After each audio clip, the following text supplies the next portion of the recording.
these years that could compromise your personal life, your family, and all that, in my personal opinion, are not worth any money in the world. Think of it this way. Could you shorten that span in order to have a decent earnout? Maybe not as much as you wanted to, but at least keep your sanity, so to speak.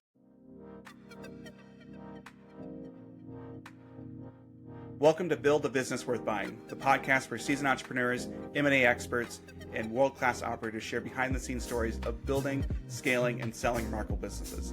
I'm your host, Earnout, and every week I sit down with people shaping the world of acquisitions, founders who've cashed out, buyers with bold strategies, and advisors who help make deals happen. This is not a podcast for beginners. It's for those who know the grind and want actionable insights to make their next big move.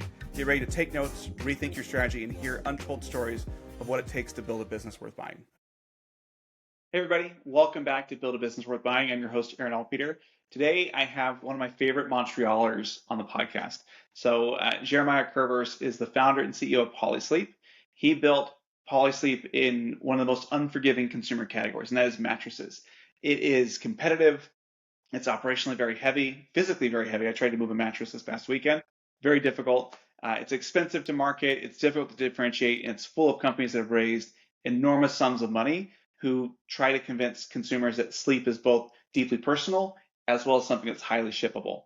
What makes Jeremiah really interesting for this show is not simply that he built a Canadian sleep brand and scaled it and took it through a transaction. It's what, in my mind, happened afterward. And that's that he chose to stay on with a version of the company that he sold, and he continued as an operator. And it's much more of a complicated story than the usual founder exit narrative that we have, because selling is so often treated as the finish line. And for many founders, a transaction is not the end of the relationship with the business. It can really be the beginning. It's a moment where the change of control happens, incentives change, decisions change, and the founder decides if what it means to keep leading something they're no longer fully own.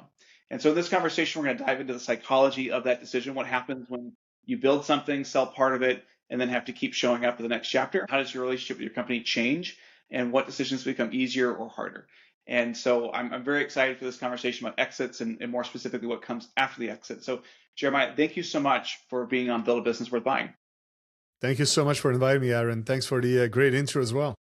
No, my pleasure. I'd love to just start by maybe you can share a little bit about yourself and Polysleep and kind of how did you find yourself getting to this point? Yeah, it's an interesting story, one that I wouldn't even believe myself if you were to go back, call it 10 plus years ago. Originally, my background is in graphic design and animation for video games. Was not the best at it, so pivoted towards something that I was good at, which is sales, building strong relationship. And eventually I ended up early in my career at the Yellow Pages Group, where I had management role quite early. I was, I think, 23 when I had my first management role. Learned a lot there and ended up in a startup that was incubated by the Yellow Pages Group to migrate their biggest account revenue towards digital assets. So I was in MarTech for, call it another 6 years, and had the opportunity to work with some of the biggest Canadian brands, Bell, Wawanisa, Videotron, a lot of telco, a lot of large retailer as well. And understood a lot of the complexity behind how to make a brand alive online. And what happened right before I started Polysleep is that Casper, one of the largest players in the US, was looking for a supplier in Canada to attack that market. It happened that this person was a good friend of mine, and that he told me, based on your experience, you know what, maybe you should try something, because I think Canadian brand would really perform well. And with your background, you could do well. And my first reflex was like, absolutely not. I know nothing about mattresses. I'm not interested in this. It's such a boring category. And just like life is great at just throwing curveballs. A couple of weeks after that conversation, I hurt myself, double herniated disc, bedridden for a couple of months. And this is when it started just going the extra mile in my mind, doing its work. And after barely a month, I contacted my friend and said, you know what, let's do a couple of prototypes. If I can convince myself I could make the best sleeping surface to recuperate on, I think I might have a good product market fit. This is how it started. So He was crazy enough to follow me in building these prototypes, made about 22 of them before going to market with the Polysleep mattress. And that's how the story started, basically. I love it. And so how long were you building Polysleep before you decided that, hey, an exit is something that I'm interested in pursuing? So I did a mistake that many founders in following, let's say, a sequence like I did do.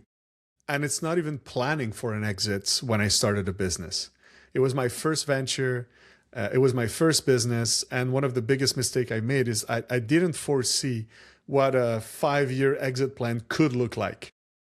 So what happened is we had great traction. You know, we were amongst the fastest Canadian company in terms of growth after 3 or 4 years. Every signal was like, woo, we're going to hit the moon. You know, we're not going to stop. And it worked up until the pandemic because there was just a natural evolution where there was so much money poured by all the competitors in the category towards moving from retailer who were offering at the time a very poor experience to a digital experience where you can try the mattress at home.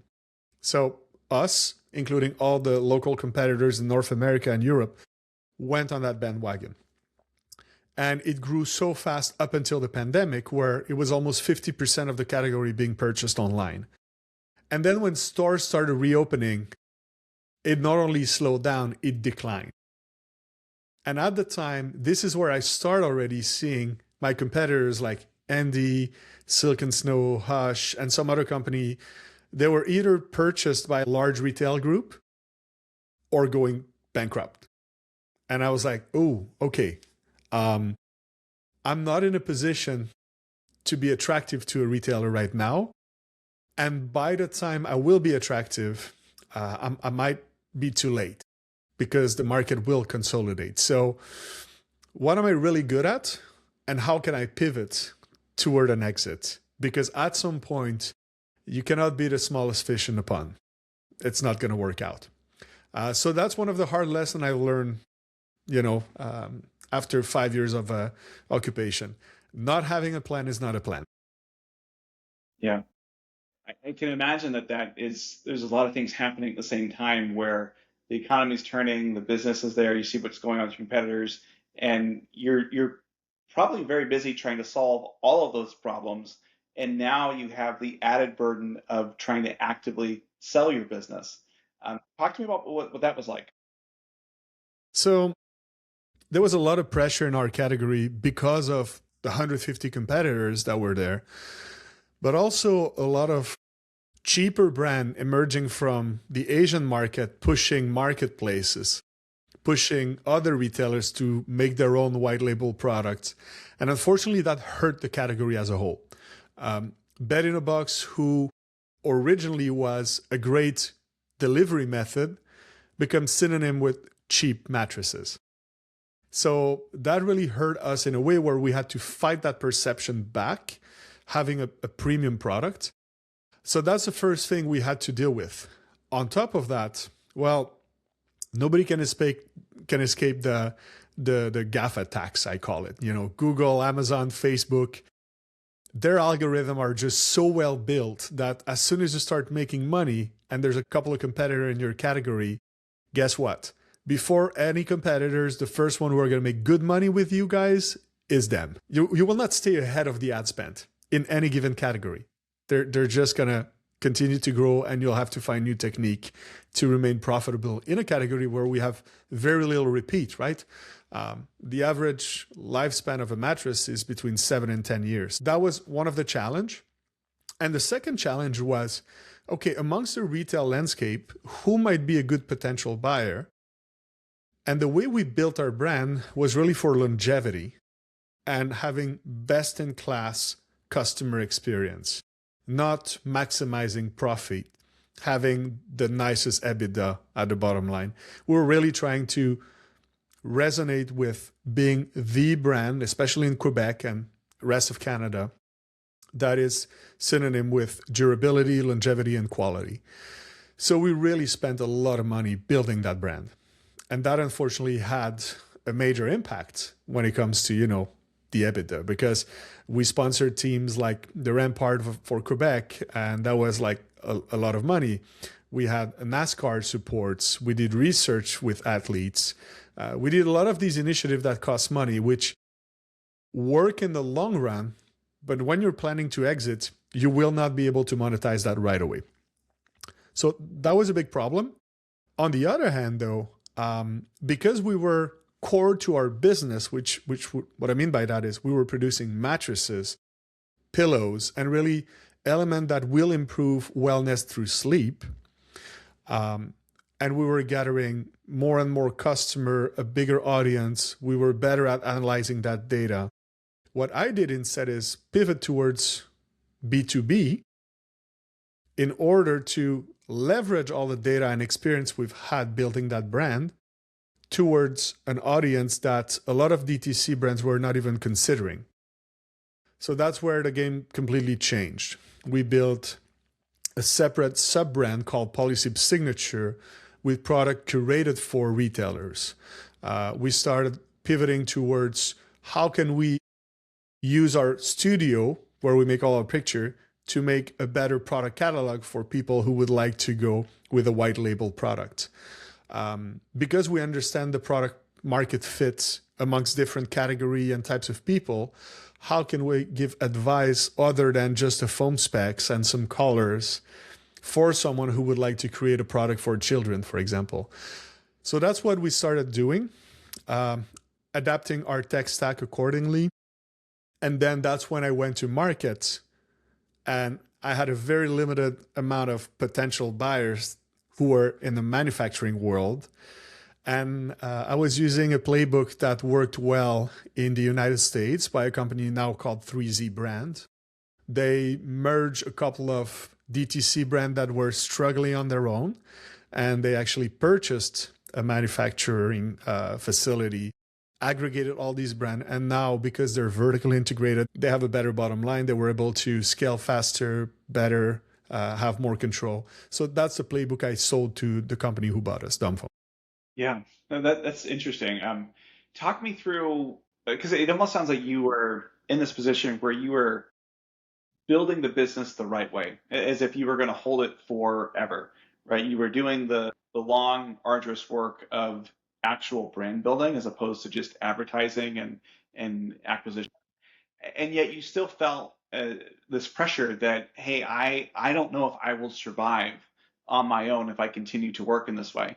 Can you just talk about, like, what was that tension like in terms of, hey, I know that I need to give this up some way, but are they going to value this the same way that I value it? Am I going to stick around with the company? Like, what was going through your emotions at that time when you were really feeling confident about the trajectory that you were on, but maybe feeling a little insecure about your ability to stay the course? I think you bring a point that is quite important to mention here. Anybody who is in a crowded category that is hitting that maturity level, think of it as Formula One. Between the first and the last one, there's barely a couple of seconds, if there's any seconds. So it's ludicrous to think that only the good one will survive. They're all good. After a couple of years, everybody who remains there, they're all good. If you were to score them on 100%, the number one is maybe at 99, and the last one might be at 94. So they're doing everything right. You can swap digital agencies as often as you want. When everything is done properly, the level of optimization, you're going to get a couple of points here and there, but that's it. So that basically what was happening in our landscape is it was just getting harder and harder and harder to get to the extra mile without diversification, without retail footprint, without these massive investment. And these massive investment, this is where at some point you're asking yourself, am I the right person to do it?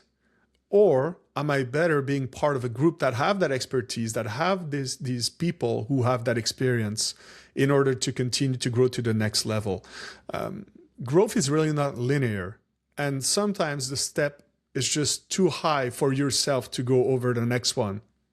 And that was the reality at the time when I was considering selling. It's just that I would have loved continuing growing organically, but I think the industry was going too fast for me to continue to do that alone. And that's where I started looking at vertical integration. That's why I also consider retail, but it was a complete different positioning. So I would say that's probably one of the biggest lessons. Now, in terms of valuation, well, it's the hard reality. Nowadays, it's what's at the bottom line and what is the multiple people are willing to pay. People are not buying company not to make a great deal. I'll put it this way. They want to make a good deal.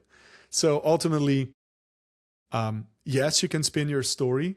Yes, there might be synergies, but an Excel document remains an Excel document. It's hard to change a number on the bottom line. Yeah, for sure. Did you ever consider selling it and walking away, or was it always looking for somebody that was going to come in and partner with you, but you still wanted to lead it? And how might you have gone about the sale process differently if you were making sure that you went with the deal or didn't go with the deal? So it takes, at least in my opinion, 2 or 3 very good resources in a company for the CEO to start working on the business rather than in the business.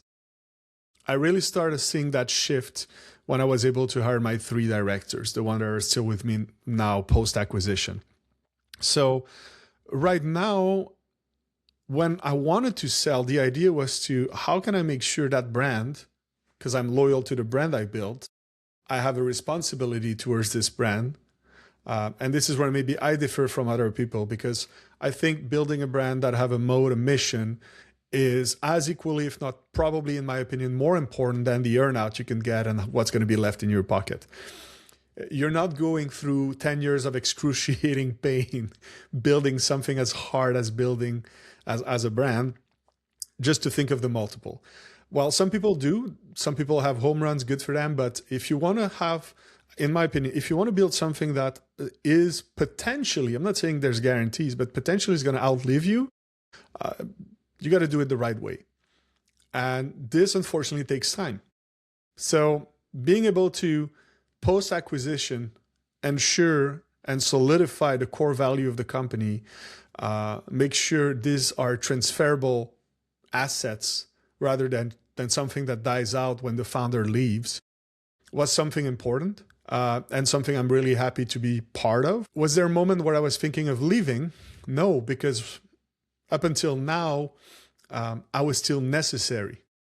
But you get to a point as a founder and CEO where when you think like, hey, you know what, my team is solid enough to run the business where I can just think about the next 5 years plus. When you get to that moment, it's really, really rewarding. And I hope a lot of founders will get there. It's just at some point you got to accept that. I think if the business continues to grow at a pace it grows, I might not be the right person to be the operator. And this is where you have to have enough maturity to let it go and give it to somebody else.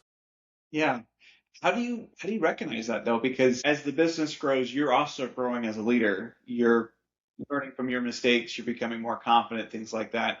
But you're right. Like if the business is growing faster than your ability to grow, there becomes a gap there. And so how do you recognize if the business that you love is better off being led by someone else versus your ability to hold on to it? Because you don't want to be the bottleneck. You don't want to be told that you're no longer fit to run the business.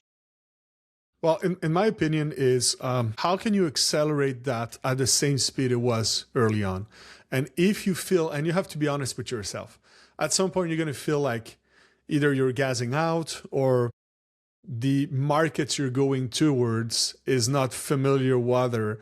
And yes, of course you can learn, but if I was in a position where we would grow by acquisition, which at some point mature business do, I know I don't have that experience. I know I'm not the best person to do it. So at that point, I might want an advisor seat or a board seat and put someone who has that experience to bring it to the next level. Or if B2Bs continue to go on that path, the next natural frontier for us would be really going heavy in the United States. I don't have the network I have here in Canada in the US. I don't think I'll be the right person to accelerate that as fast as we could. And that's what I mean by having the maturity to accept that as an operator, you have strength, you have weaknesses. My strengths are really around my capacity to build a brand, building a strong brand, my capacity to aggregate a small team of very efficient people, especially now with the advance of AI technology, building a very solid stack. But when it comes to scaling by acquisition, when it comes to opening 50, 100 retail stores within a couple of years, it's just not me, right? So if we get to this point, I will have to step down and pick somebody else to do the job. Yeah. Now, after you went through the acquisition and you decided you were going to stay on, what was that like? I mean, was it kind of, you were used to making the shots? I don't know if you had partners or investors beforehand, but there's a moment there where you recognize that you're no longer in charge and that you are executing someone else's directive, and hopefully you have a shared vision and things like that. But what was that moment like where you recognize that, this isn't my company anymore? I still am the founder, but it's not mine the way it was before the acquisition. First off, it's always a bittersweet situation where you got to let go of the baby. It's not your brand anymore, and just accepting that is kind of weird. But at the same time, I think you have to, and you will always have to be a good salesperson when it comes to attracting great talent, when it comes to talking to banks or investors. And it's the same with a board. When you're a subsidiary like us, the good thing is, because we're a subsidiary, we are still in control somehow of what we want to do, but you got to sell the vision, you got to sell the idea, and it's not just to a bank anymore. It's to people who owns the assets of the company. So being able to understand what they want for their future and how you align these with the needs of the company in order to execute your vision is a fine line that you need to be really agile at crossing sometimes or not. So I would say this is probably the hardest thing to do. But early stage, the hardest thing to do will be to convince a bank to give you money, or investor, or building your first prospectus because you haven't built it and you're talking to a VC firm and they want more than they should. So it's just a different headache. But it's a good one if you find synergy with your investors, which is something I would really advise people to do. Is selling to a financial partner is a good thing, but try to make sure they have someone internally who understands the nature of your business and that you're not just a number at the end of a balance sheet, because that could cause, of course, something a little bit harder to manage down the road than finding someone who understands your industry and that is synergetic with the company you sell. Yeah, it's not uncommon for a founder to go through a deal and for there to be some sort of earnout period. And Mm-hmm. I know that you don't have to look far on the internet to find horror stories of earnouts being set too high or people having misaligned incentives and just kind of having a lot of friction there. What advice do you have for founders that are sticking around after the deal, either as part of the deal or by their own volition, to really make sure that you're on the same page, or if you're not on the same page, that you get on their page, as opposed to trying to convince them over to what you're doing? In my case, one thing and it's not conventional, in order to be able to pursue your role,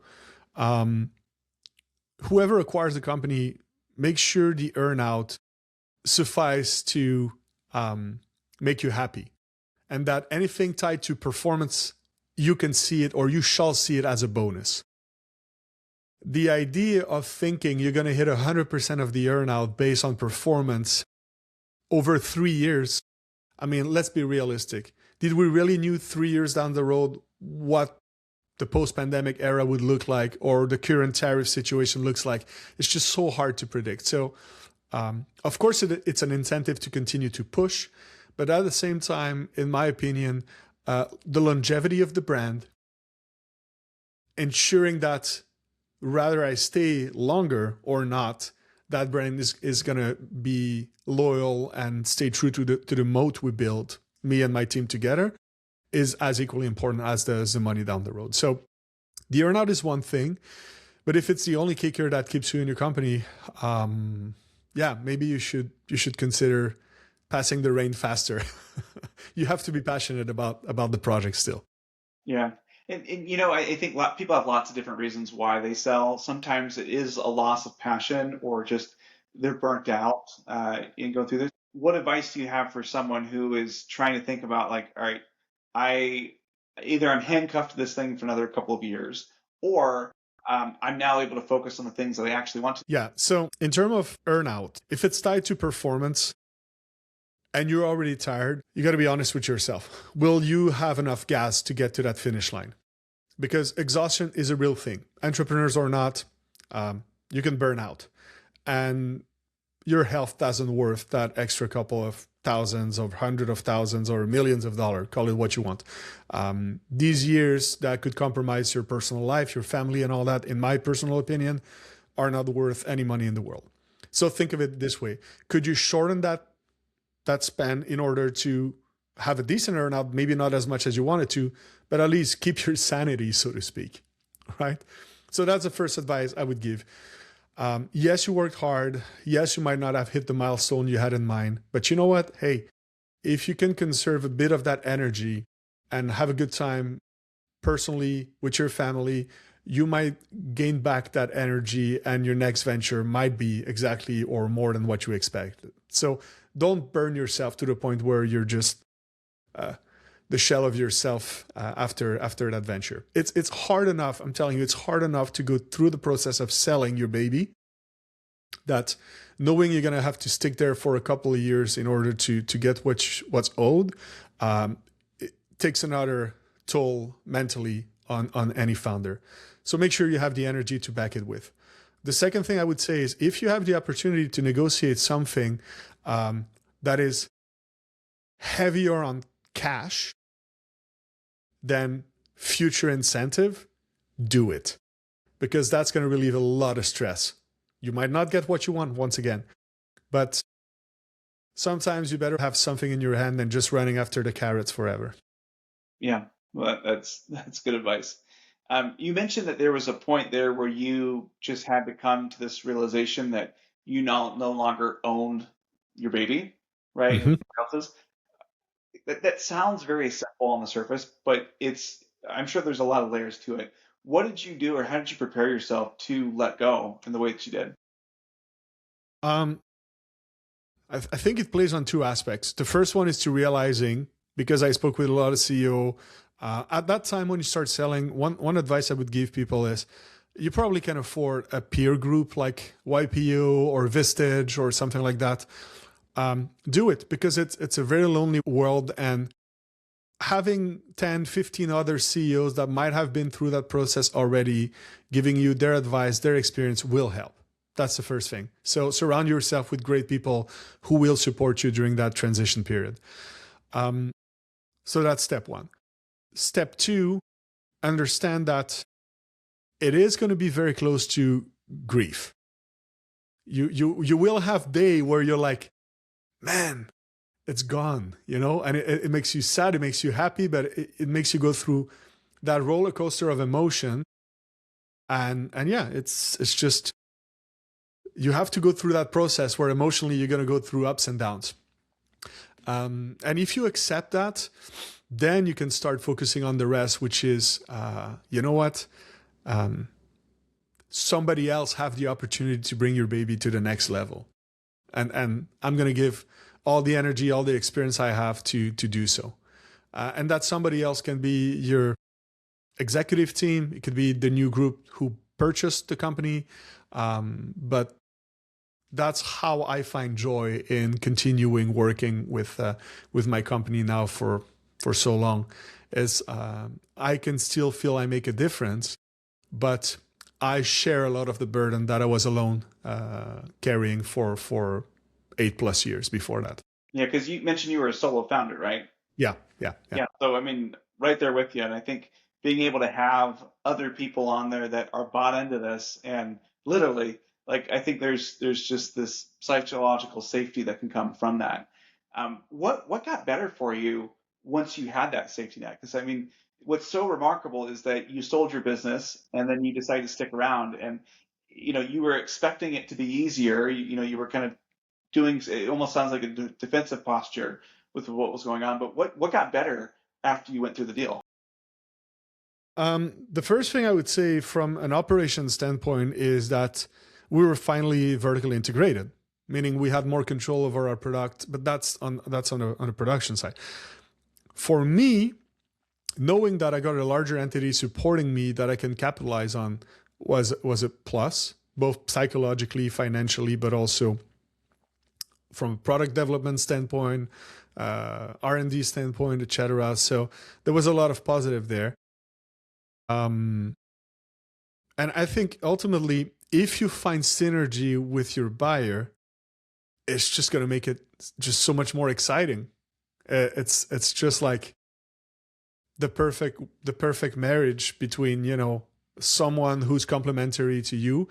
And I feel like building what the company who acquired us would have taken me another 10 years. And I had this in a couple of months. Is it perfect? No, but it would have taken me another 10 years to get there.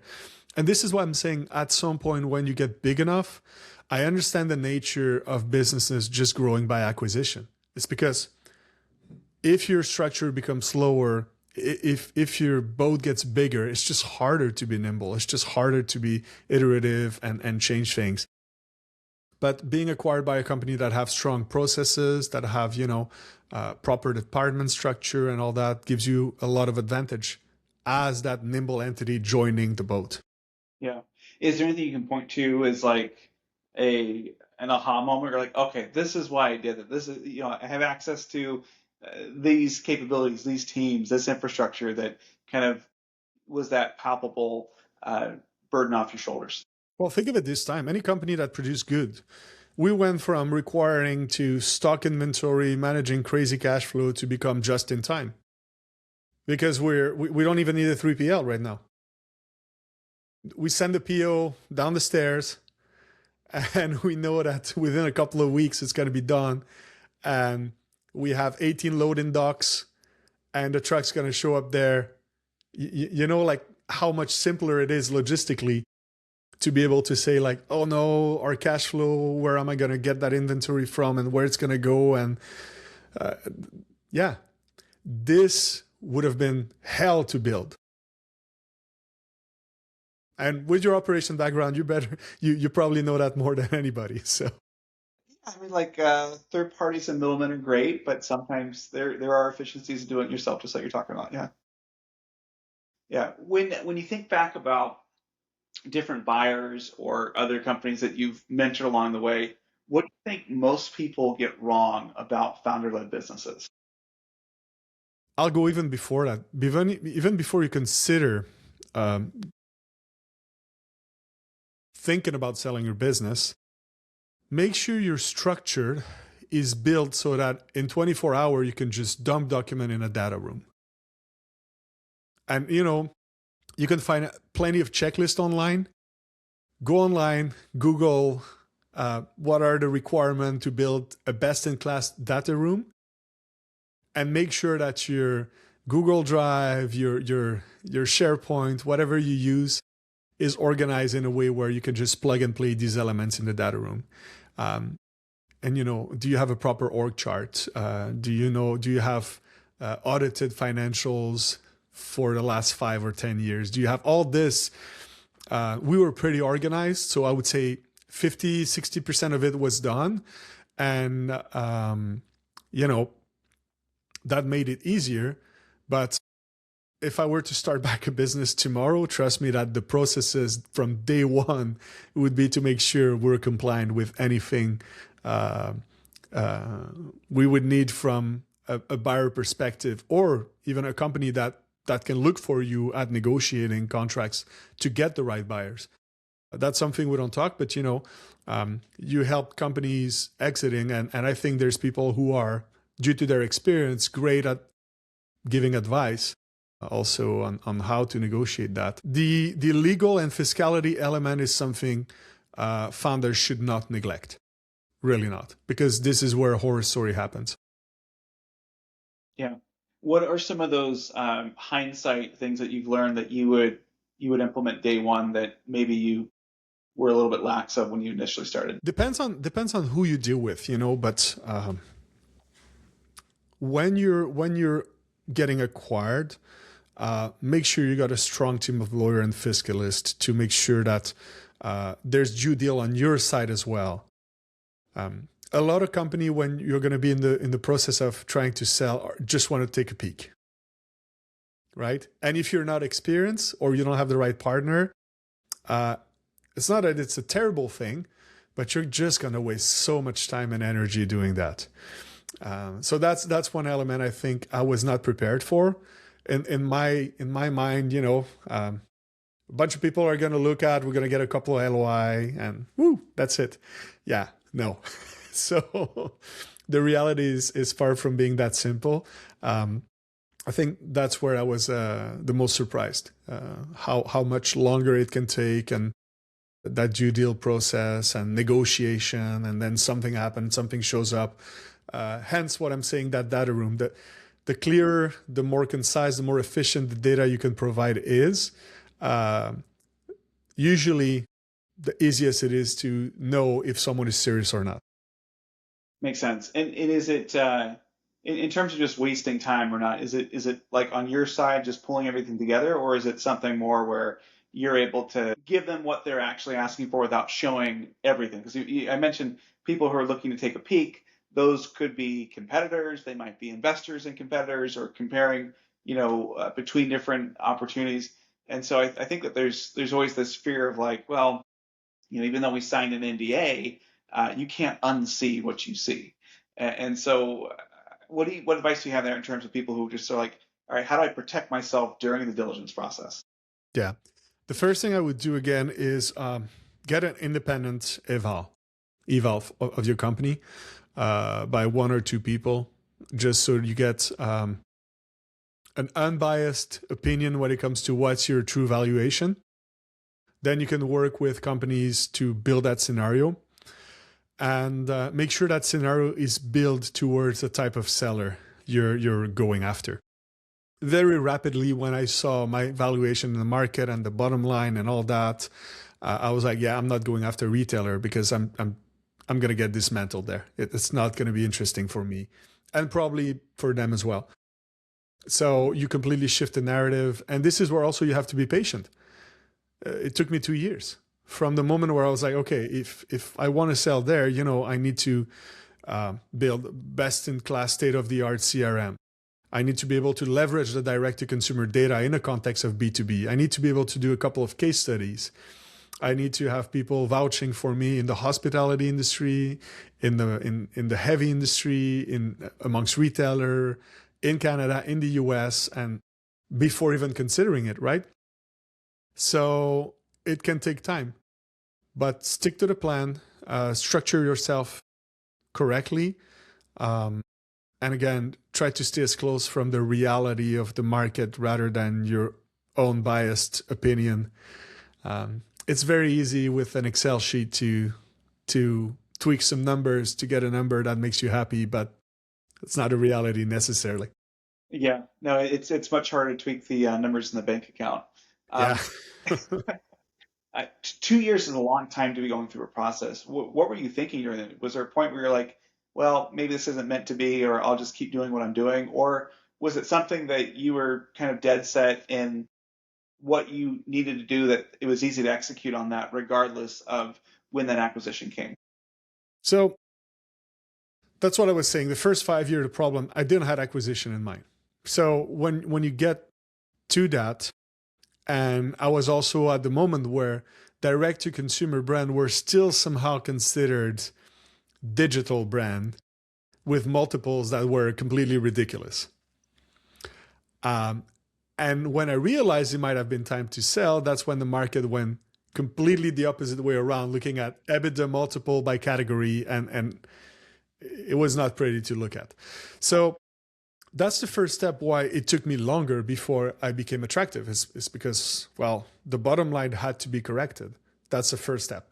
The second thing is, how do we balance not neglecting our brand and investing at the right area towards that sale. And that's why it can take time. So the process of going to market is not that long when I say you built that data room and all that. But if you know for a fact that you're not going to be in shape, I would say, to go to market and be attractive for a buyer, don't go to market right away.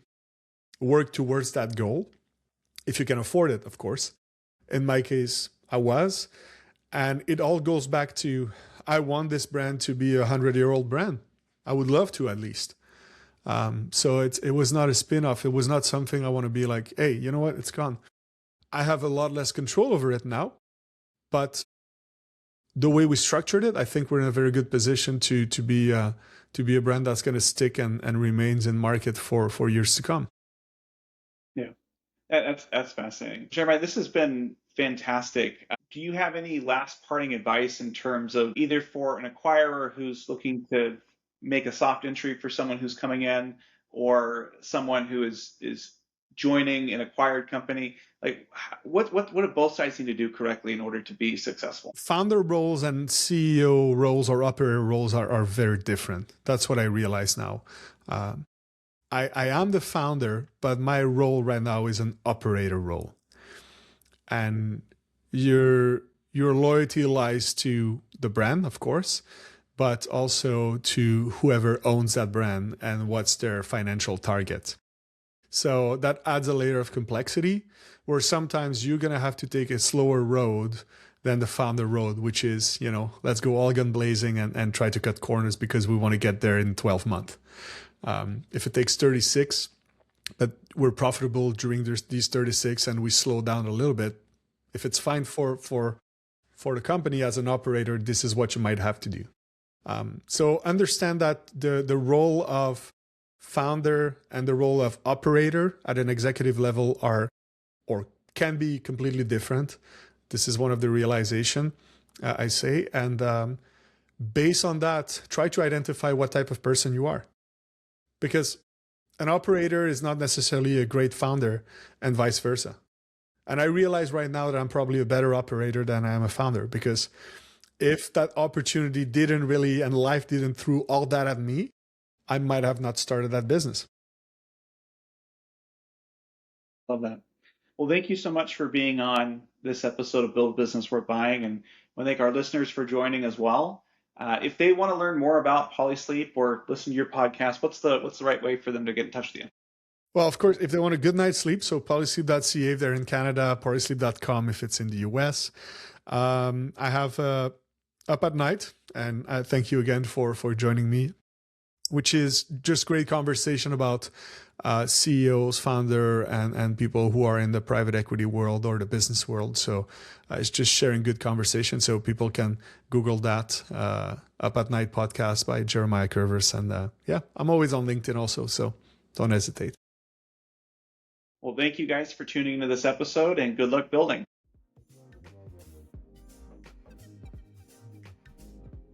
Thanks for joining me on Build a Business Worth Buying, brought to you by ISBA Consulting. I hope today's conversation gave you real insights into scaling smarter, selling better, and thinking like a strategic operator. If you found value in this episode, make sure to subscribe, leave a review, and share it with someone who's building their own sellable business. Until next time, remember, the real win isn't just building a business, it's building one worth buying.